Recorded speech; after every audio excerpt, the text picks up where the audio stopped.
A1 Supreme Moving is your Verde Valley hometown movers. Trust your valuables to a family-owned and operated company with 31 years of moving experience. A1 Supreme Moving offers packing services. Fully licensed and bonded, your belongings are insured at full replacement value. Ask about teacher and vet discounts, as well as redecorating and holiday prep services. A1 Supreme Moving has an A+ rating with the Better Business Bureau. For Supreme service, call A1 Supreme Moving at 634-0963.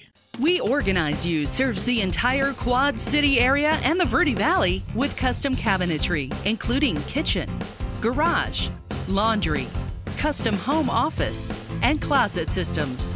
Stop by their showroom in Chino Valley to see how they can make your home more convenient and valuable. It's time to get reorganized with We Organize You. For more information, go to weorganizearizona.com. That's weorganizearizona.com.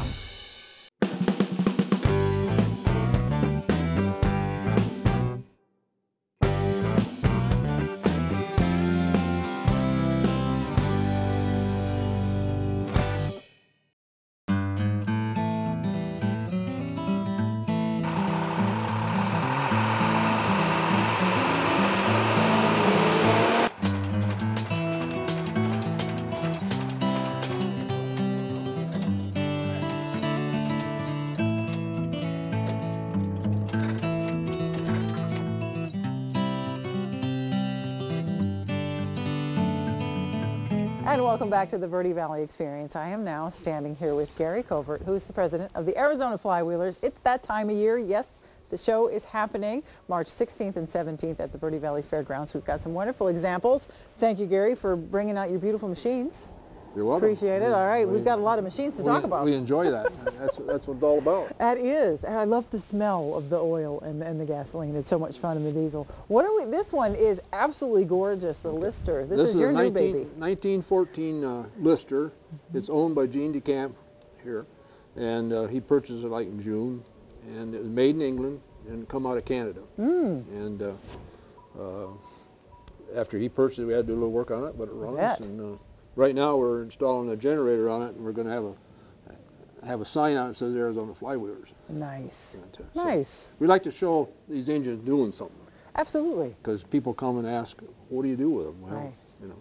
What are the guidelines for one of these engines to be in the Flywheelers Club? Like they have to be antique?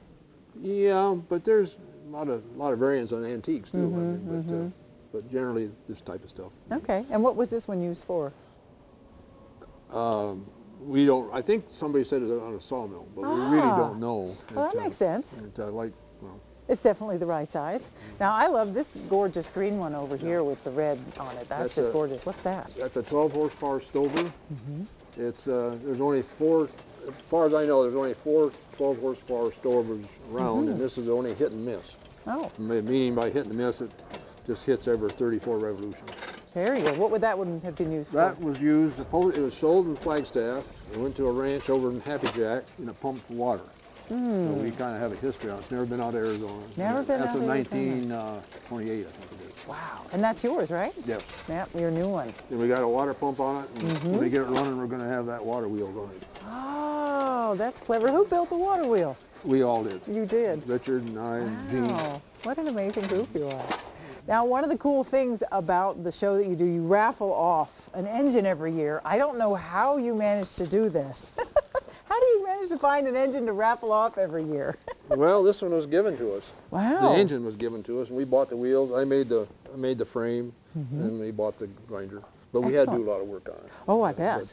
But, I bet. So this is a corn grinder, is it? That's a corn grinder, yes. Oh, that's very grind cool. Down cornmeal, whatever, chicken scratch for whatever. But she's beautiful. About what year was this one originally made? I think it's a 44, I think. Oh. I'm not positive. Excellent. It's a relatively, well, along towards the end of the type of Flywheeler type thing. How many years has the Flywheeler show been going on now? 34 years. 34 years. 34 years. This is the 34th annual show. Yeah? How many have you been to? About 11. About 11? Not bad. I moved here 11 years ago. Oh my gosh. So the whole time you've been here? Oh yeah. That's fantastic. Now, of course, we've got a John Deere. You always have to have a John Deere if you're going to have an engine show. Yes. So she's gorgeous. Tell us about her. Well, it's owned by Jack Castamore, and it was owned by a different person here in Cottonwood and the members. And Jack owns it now, and he takes it to the show. Nice. And then at the show we have tractor pulling. We have a sled and they pull. There'll be quite a few pulling. We'll have it pulling twice a day, both days. Very good. So very good. Lots of things for the kids to do then. Yeah, there's a kiddie tractor pull we have, and if they pull so far, then they get a free ice cream cone. Wow. And, then there's also at the show there's vendors inside the building where they got stuff for the interest of the women and so forth. There'll be model engines. We're going to have a railroad set up, so there's things for the whole family to look at in there.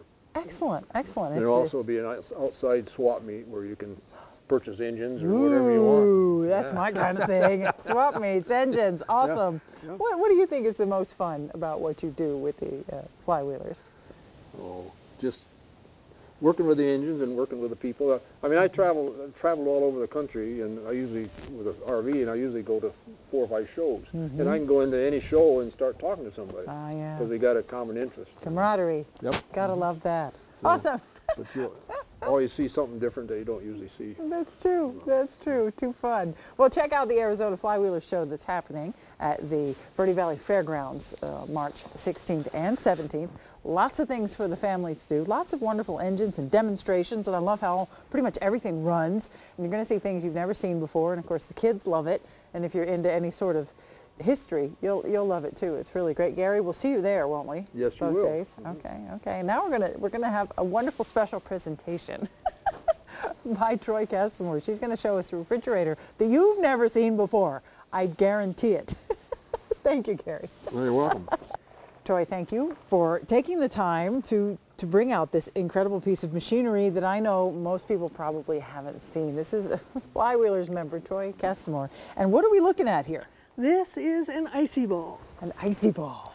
It was patented in 1928 by a gentleman in Toronto, Canada, although the forerunner to this, also called an icy ball, was made in Australia.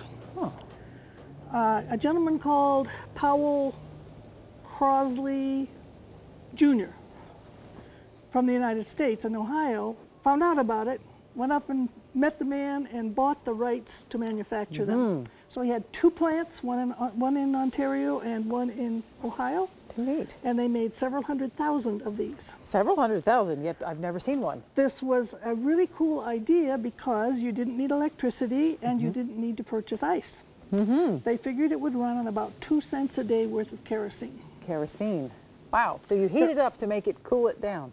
There are no moving parts, and it works like the RV propane refrigerators, and there are other propane refrigerators. And what you do is, this ball has a mixture of ammonia and water in it. When you start out, the other ball, which is inside here, is empty. Okay.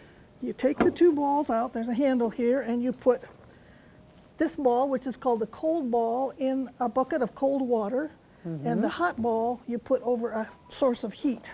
So you had to remove that every time you wanted to start it up. You did, and it's heavy. Let me It tell looks you. heavy. I think that was a husband job. And then what would happen is, as it heated up and the pressure built up, because it's a closed system, the ammonia would come out of the water because it has a much lower boiling point, and it would go into the cold ball. And after about an hour and a half, it would be fully charged. You'd take it out of the bucket, and you'd switch the balls.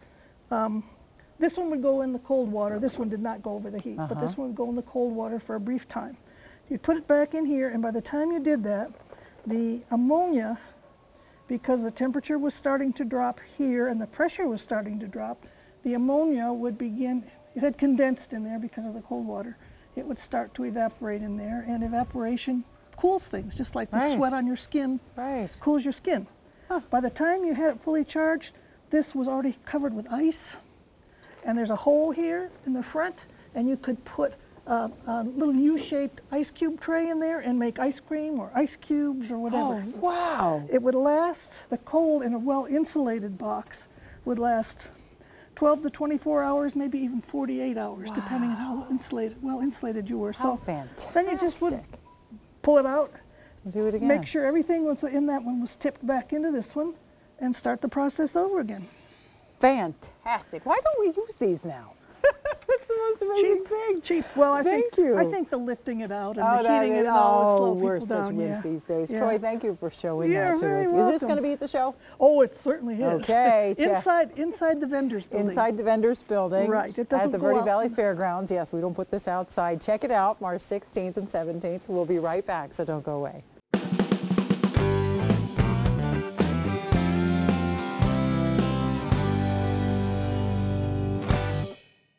This is Bruce Morrow, Transportation Manager for Cottonwood Area Transit. Remember, we cover the entire Verde Valley and Sedona. Cottonwood Area Transit has you covered wherever you want to ride in the Verde Valley, all day, every day. Take Cottonwood Area Transit through Clarkdale, Verde Village, and from 26 locations in Cottonwood. With Verde Links, it's a quick and easy trip to Sedona every day. Don't forget our connectors to Camp Verde. Visit cottonwoodaz.gov for Cottonwood Area Transit and take a seat. Let's go ride!